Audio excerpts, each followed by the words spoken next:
20वीं शताब्दी के पहले दशक में विदेश में रह रहे दो भारतीय स्वदेश वापस लौटे।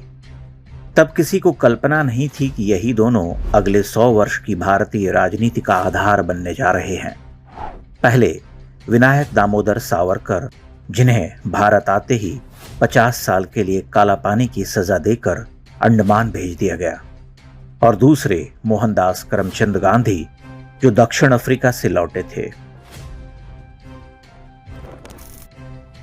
गांधी जी का पहला बड़ा आंदोलन या सत्याग्रह तुर्की के खलीफा के समर्थन में था। अगले 30 वर्ष में गांधी जी ने कांग्रेस को भारत का सबसे बड़ा राजनीतिक मंच बना दिया। गांधी जी के विचार ही कांग्रेस की नीति बन गए। इसके लिए चुने हुए अध्यक्ष सुभाष चंद्र बोस को इस्तीफा देना पड़ा हो, या प्रदेश कमेटियों की पसंद के बाद भी सरदार पटेल के स्थान पर जवाहरलाल नेहरू को भारत का प्रधानमंत्री बनाना हो। मेरी पसंद जवाहर है। इस वाक्य के साथ गांधी जी ने जो परंपरा देश में आरंभ की, वह आज तक जारी है। यह एक वाक्य बताता है कि किसी एक व्यक्ति की पसंद नापसंद कैसे पूरे राष्ट्र की सामूहिक चेतना और योग्यता पर भारी पड़ सकती है।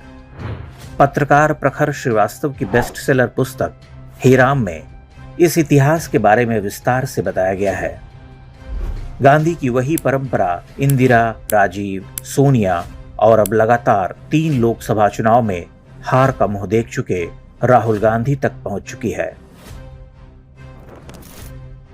आज भी कांग्रेस ये हिम्मत नहीं दिखा सकी कि महात्मा गांधी की पसंद को अस्वीकार करके किसी सामान्य भारतीय को नेतृत्व सौंप दे।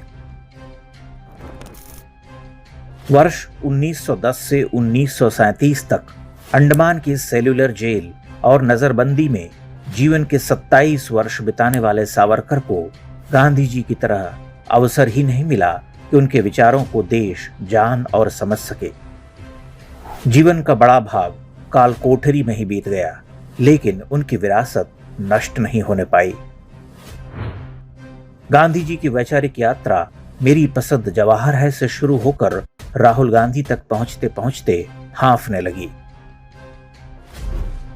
सावरकर का हिंदुत्व का विचार आज एक राष्ट्रवादी क्रांति में परिवर्तित हो चुका है।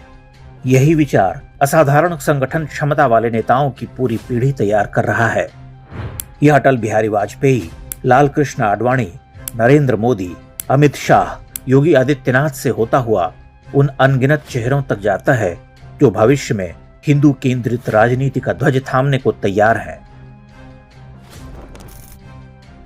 कांग्रेस आज भी 2029-2034 में राहुल गांधी के पीछे चलने को विवश है, जबकि हिंदुत्व की कोख से जन्मी पार्टी में अभी से चर्चा हो रही है कि 2034, 2039, 2044 में वो कौन सा नेता होगा जो अपनी योग्यता, कर्मठता के बल पर राष्ट्र का नेतृत्व करने में सक्षम होगा। नरेंद्र मोदी के लगातार तीसरी बार प्रधानमंत्री बनने को एक सही संदर्भ में समझना आवश्यक है। यह केवल एक चुनावी जीत नहीं, बल्कि एक कृत्रिम और प्रायोजित व्यवस्था पर एक सभ्यता की वैचारिक विजय है। गांधी से राहुल गांधी बन जाने तक की यात्रा उनकी नियति थी। वीर सावरकर के विचारों को तो एक दिन सिद्धि प्राप्त करना ही था। यह विजय निर्णायक हो और यहां से हम सावरकर की हिंदू राष्ट्र की कल्पना को साकार करें।